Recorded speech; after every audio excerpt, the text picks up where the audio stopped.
Hey everyone, welcome to the show, Your Health in Your Hands. I'm Dr. David Ajibade with the Brain and Body Foundation. Now, if you remember, last week we had the dynamic duo of Tifal and Chi talking about health. Health coaches, one is a doctor, the other is a health expert, all kinds of stuff that they're talking to us about when it comes to health. But really, folks, health is not that complicated. There's some basic things. If you get right, you will be able to see significant changes. It's not just about you, it's about your family as well, your kids, your parents. These are things that you want to take back and use to educate your loved ones so that they don't keep on making the mistakes that they are making all the time. And we talk about these things a lot. And if you remember, we talked about brushing your teeth, sleeping well, having good sleep hygiene. These are all factors that people tend to overlook and in the end tend to cost them. So health is about what you do. And I really want to emphasize that. It's about what you do. It's not how you look. It's not how you feel. It's about what you do. And one of the things you want to make sure that you're doing is that you're staying abreast of your numbers. And that's what Tifal and Chi are going to be talking to us again about. We're going to be getting into the details this time. So yes. Tifal and Chi, how are you all doing? Great. Well, thank you for having us back. Nice you guys are fantastic. Fantastic. I love the pink. I don't know. Thank you. Black looks good, but the fab, this is much. Yes. Yeah. Am I going to get one of this? I mean, this looks. Of course. Of course. Yeah. This is, how fab. So we talked about, how fab are those five and the importance of knowing your numbers. And, a lot of times we know a lot of things, right? We hopefully, know our credit score, we know our numbers. People talk about different things, but we want to make talking about your health and knowing those numbers a thing. Like how fab are your five? And not knowing that number is not a good thing, right? Ignorance is not bliss when it comes to your health, right? And once you know better, you do better. So I like how you started your segment talking about it's not just about the person. And when we talk about our platform, we talk about it being very personal, but being practical. So we talk about practical ways where people can make changes in their life. It's very intentional and it is generational changing. We strongly believe that if you learn how to eat a certain way and incorporate activity into your life, you teach that to your children. You do that with your parents, your siblings, the ones you care about. And so when people say, oh, this runs in my family, we always have diabetes. Everybody in my family has high cholesterol. The question is, how are they eating and what has been passed down from generation as norm? And one person can change that trajectory. So I love how you frame that as you open up the segment. Yeah. That's perfect. And thank you. It's all about what people do. Yeah. So I don't want to take a single more minute away from what you have to do because I really want us to go into this. I'm going to be on you. I'm going to be asking questions because I want to be clear. I want to make sure that Sikira or Modi, who's in the remote areas, understands what we're talking about so that at least she can apply some of these things. So how do we start? We're going to start with the Fab Five? Yeah, sure. So, we're talking about, you just mentioned people in the remote places. So no matter where you are, think about how we grew up. I grew up in Ibadan, right? Mm-hmm. My parents cooked every day. My mom did shopping. My dad did shopping. Whoever shopped, because children don't have access to the funds to do grocery shopping, right? Right. So it starts somewhere. That's the Fab Five. Getting your Fab Five to be right starts at the very, very beginning of childhood. Whoever begins that process dictates how things go down the line. Because we know that children, by the time they're 5 years old, they've already formed all the cells they're going to have for the rest of their lives, right? So everything else we do prior to that period is building upon those cells. Defining whether they're going to be this way or whether they're going to be this way or how they're going to be shaped going forward. Mm-hmm. So making those good choices right from the very beginning, making healthy choices right from the very beginning is so generational changing. That is why my wife said it's generational changing because if you can teach your children, if I teach my children in Ibadan, in Lagos, in Enugu, in Kano, wherever you might be in the country, how to eat, there is a good probability that they would teach their own children as well how to eat and how to exercise. We sat on the trees when we were young on the UI campus. We sit under a tree. We had a guava tree. My wife. We had all kinds of trees. Just eat fruit. And bike and play soccer till you were sweating up a storm. And sometimes, with globalization and stuff, kids now stay indoors, they're on their games, so making physical activity the thing to do, making eating healthy fruits and vegetables the thing to do. And I know that, one of the things we also want to do is, we talked about those 5. And again, if somebody didn't watch the show last week, we talked about blood pressure, cholesterol, blood sugar, your body mass index, and your waist circumference, right? 4 of those 5 are very easy to get. 2 of those 3, you don't even have to have seen anyone, your waist and your BMI. But we also want to say that, it's important to know the other numbers, your blood pressure, blood glucose, because you could have high blood pressure or hypertension, right? What people call it, or sugar or diabetes or sugar problem, whatever people call it. And not know until so many people have come into the hospital with a diabetic coma for the first time before they even knew they had high sugar. So it's really important to think about getting those numbers and checking and knowing what the normal should be, but also knowing that one of the things we find is there's a disconnect between these conditions and what they cause, right? People don't necessarily they're like, oh, this person was fine then had a stroke. Or this person was at work and just had a headache and couldn't talk anymore. Or this person had renal failure. They're like, oh, kidney failure. But walking back to the fact that they had uncontrolled high blood pressure or controlled diabetes. So to be able to have people understand, like you said, those medical conditions are, what the impacts are on your organs over time. And in addition to whatever it is your doctor or nurse or healthcare provider prescribes, what are the other factors that affect that? We know that nutrition affects your blood pressure. It affects your blood sugar. It affects your cholesterol, all of these things, right? So it's that connection between what the condition is, knowing about it, but if you have it, how do you manage it? And if you don't have it, what do you need to do to prevent it? And those are kind of the 5. And I think you had said why the 5 is because if you can get blood pressure, diabetes, and cholesterol under control, that affects a lot of the top conditions that adults ill with. Like for instance, now mentioning kidney diseases. What most people don't realize is that hypertension and high blood sugar are the 2 most common causes of kidney failure. Right?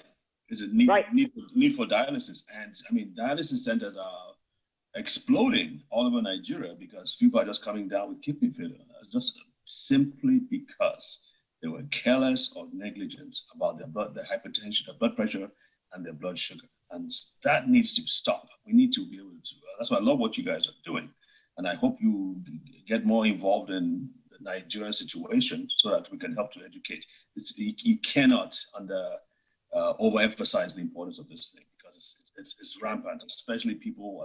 Again, with the whole spirituality thing, the whole thing in that, it's not my portion. This is not under my control. It's under God's control, somebody else's control.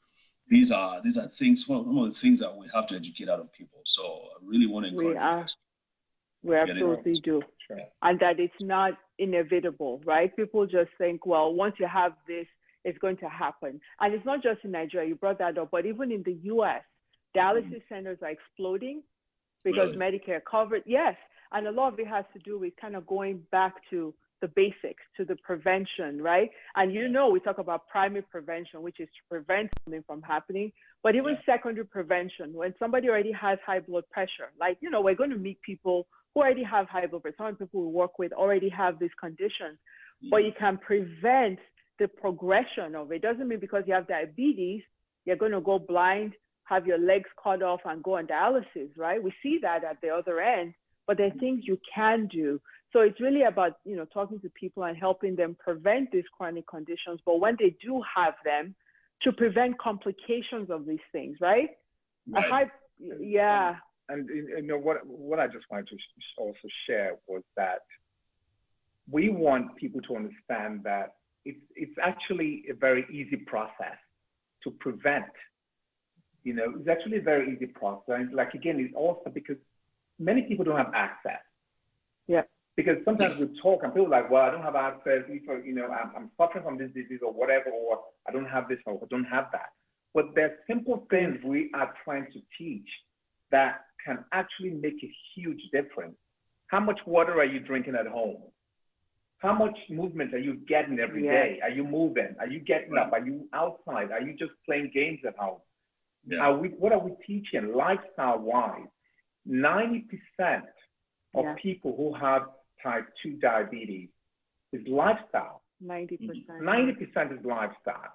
Wow, I didn't know that much. So if we can do that, and not only that, here in the US, about 80 to 90 cents of every dollar in the US here is attributed to lifestyle disease management. That's 90 cents of every dollar they spent.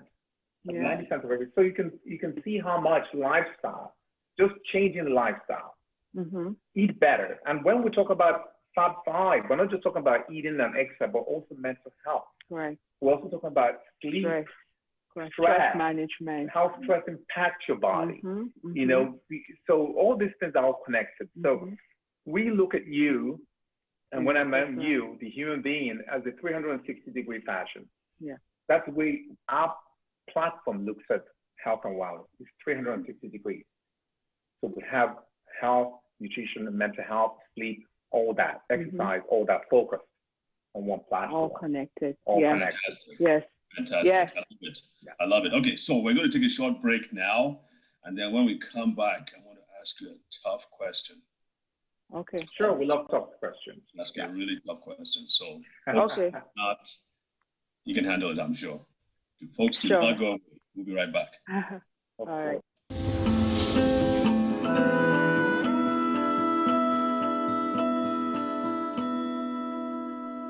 All right, welcome back. All right.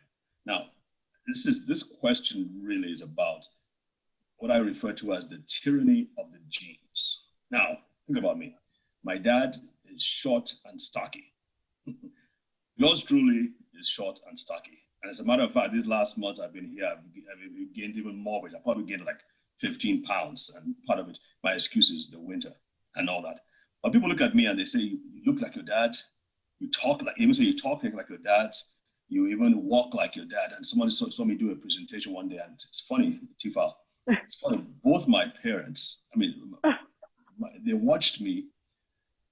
My father's sister watches at a different time, and then my mother's sister watches the same show. And they both at the same time said, "You're presenting like your dad." Oh, wow. And I'm like, I've never tried to. I was sent to military school when I was 10, so I didn't really have much to copy, right? But it's like in the genes. And I'm speaking about that. I look at you, Tifal. I know your mom. Your mom is one of my favorite people in all the earth. And I know we're working together on the sickle cell project. I knew her 25 years ago. She hasn't changed much, except for a few wrinkles here and there, but she hasn't gained any weight. I know some of your sisters. So my question is, when people see you and they say, well, it's easy for her to say that. How about if for ladies who have grown up, they've always been obese, how are they going to, when they measure their waist, is it that easy for them to lose weight? I mean, can we get some realistic attention to this one? Absolutely. Thank you for asking that question. So you talk about the influence of genetics and how important that is, and how easy it is to lose weight, especially once you're getting to middle age and there's a hormonal stuff of menopause and a lot of things, right? So you are absolutely correct. Nobody says it's easy, but when you want to get to where you've never been, you're going to have to do some things you've never done. And that's just part of life, right? And so one of the things that we talk about in our mission is to empower people to be the best version of themselves, not to be anybody else, right? To be the best and healthiest version of yourself, right? And so one of the ways we go with that is having people discover their why. Why is it that I want to be healthier? Because until you get there, there's going to always be a disconnect. So yeah, sometimes you have people where they say, oh, my mom, my grandmother, everybody in my family is a certain weight. Everybody is has medical conditions. But if we know the import of lifestyle, and as Chi talked about how the cells are laid, even our fat cells are laid very early, is that when the fat cells are laid very early, so you're actually building more fat cells, your foundation of fat cells is larger. So it may not show when you're a kid, but as you get older, as you start to, those cells expand, you just have more cells. So not just do you have a hyperplasia of cells, you also have hypertrophy, which happens with aging. So you just have more, which is why it's important. Even though the kids may not show any of these weight changes, some kids do, some don't until they're getting to be middle, teenagers or later. The other thing we also know is that some of that is generational. How people have always eaten and how people have approached exercise generational. So you say how much of it is genes, how much of it is that everybody has done the same thing a certain way. But when you get to a point to understand that there's more beyond the cosmetics, it's not about fitting into something. It's like knowing that that waist circumference that's over 35 in a woman, over 40 in a man, is associated with heart disease, stroke, and early death. Then you say, what do I need to do? And that's a commitment to a change in your lifestyle, in how you eat, how you physically exert yourself, and how you really take on that challenge. Not to look like somebody else, but to be, is this really the healthiest version of yourself? Sometimes you need to see the doctor. They're like, oh, maybe women have more thyroid issues, right? In midlife, check your thyroid, check your hormones. Are you going through menopause? And then really take an honest look about, are you doing the best with what you're eating and the carbohydrates and how you're metabolizing things, and how are you exerting yourself? There's something about women, sometimes we get to a certain age, we kind of take it easy, right? Yeah. We go to parties, and when we talk about exercise, it's not about going to the gym, it's about exerting yourself. Are you walking fast? Are you doing things? Are you dancing? A lot of us, we get to a certain, when you spend so much time putting the face together and the hair, you don't want to sweat it out. But you got to say what's more important. They had a campaign here in the U.S. talking to Black women in the U.S. about hair or your life. They actually had to do that. Like, if your hair, your edges are good because you don't want to sweat, but if you're getting heart disease 10 years younger than your white colleague, is it worth it? So figure out a protective hair for yourself. Also, when you go to parties late at night, we do a lot of parties. Parties, things like that. Making the right choice, not eating carbs late at night, and also getting up to dance. If you're 50, 60, 70, 80, get up and dance, sweat. Don't just sit and be pulled. We need to exert ourselves. We need to eat differently, and we need to use ourselves as our competition, as long as you're going the right direction, not to look like somebody else. And it's not easy until you've committed to it. So the long answer to your question is yes, it can be done. Lifestyle matters. It may be different. Everybody's trajectory is different. Everybody's built different. And if any program says, I promise you're going to look like this person, just say no. You need to look like the best version of yourself. And, talking about guys, you asked me about girls. What about men in terms of? Well, there's a lot of things my wife talked about. Everything applies across the board as well for men as well. So my wife talked about exerting yourself. There are only two ways that you actually lose weight. Only two ways. You exhale carbon dioxide from your mouth and you excrete fluids from your skin. If you don't exert yourself, those two things will never happen. They can't. They happen when you go to a party to dance. They happen when you're dancing with your family at home. They happen when you're outside taking a walk. You always have to exert yourself. And sometimes you find out if you have problems with your heart, if you exert yourself and you can't, you're out of breath so quickly. So that's why oftentimes stress tests are done for people who are having heart issues. Mm-hmm.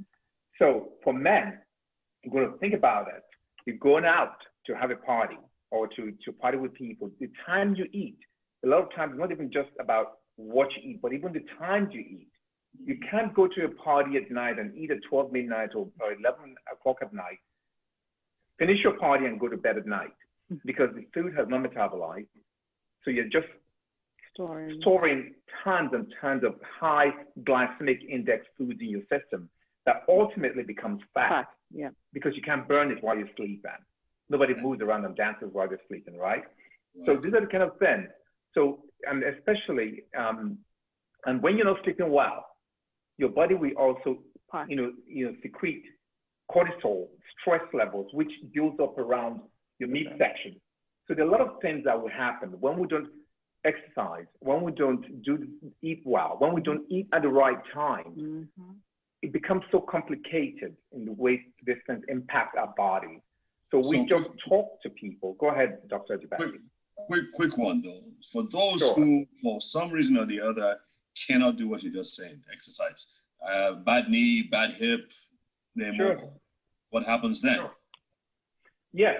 So you're right. There are people because of surgeries or certain things or age or arthritis or something that cannot do those, can't be as physically active. But this is where we come in. These are the kind of things we teach people, and things like simple, just customizing it to who you are. We meet everybody where they are.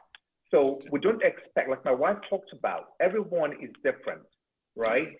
We don't expect anybody to be like the next person.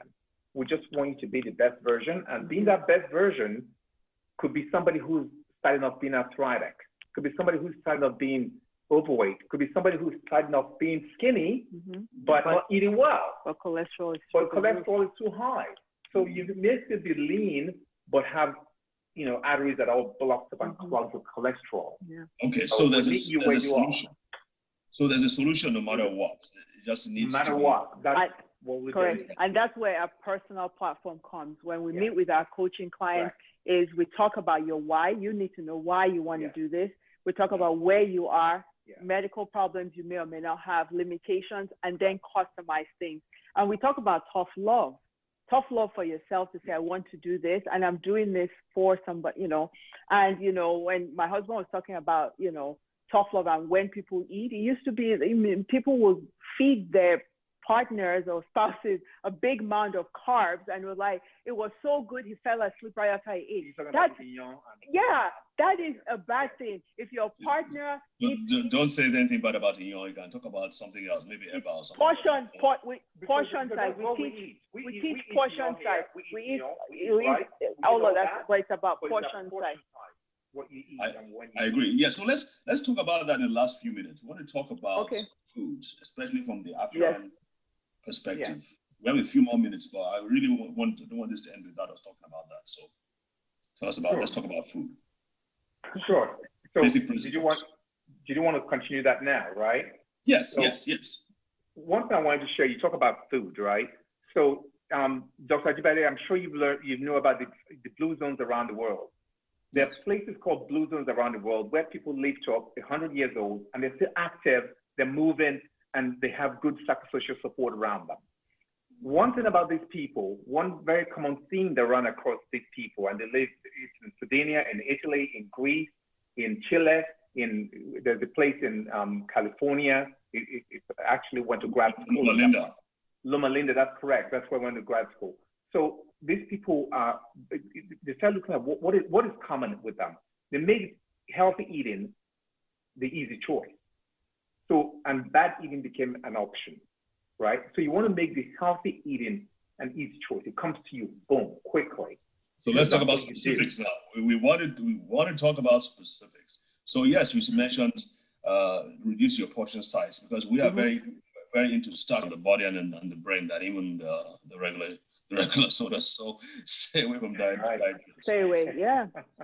And if you actually do this, there could be, we talk about the health benefits and the way you feel, the way you look, how you feel, but it has financial implications for what's going to happen in your older age, right? If you're blessed to live, do you want to be healthy and active, or do you want to be, with chronic medical conditions, spending all your time going in and out of doctor's offices?